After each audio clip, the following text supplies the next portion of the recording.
Well, we now continue our weekly land reporting segment with the American Society of Farm Managers and Rural Appraisers. George Baird joins us for an outlook on supply and demand in the year ahead. George, always a pleasure. So we know, of course, across the board, commodities really took a hit last year. Talk about how that's impacted land values across the Delta.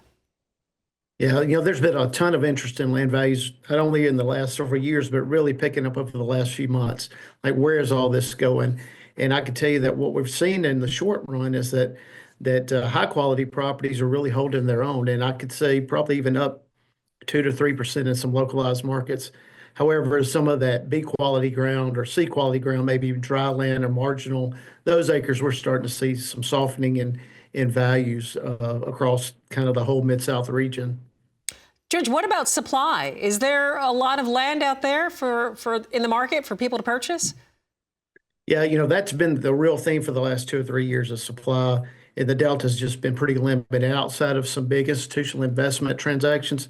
It's just been very limited supply. But now we're starting to see a little bit more come to market, probably more on the market over the last 2 to 3 weeks, 4 weeks. Some because of life events, some just guys looking to kind of shore up their books, release a little existing debt, and be able to make sure they stay in the game for the next 2 or 3 years. So definitely a lot more coming to the market, and I think that's a trend we'll see over the next 2 or 3 weeks or months as people are trying to make sure they're set up for success in 25 and beyond. That's good to know that the land will be available. What about the demand? Are landowners and investors really looking for opportunities out there?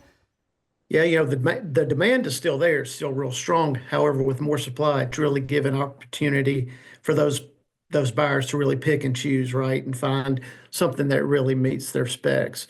And so while it's creating it's going to create a lot of opportunity for investors, for buyers, for local farm families to buy land, but it's going to come with with its challenges, but it's going to be opportunities for everybody throughout the market. Always great stuff, George. Thank you so much for joining us. George Baird with the American Society of Farm Managers and Rural Appraisers.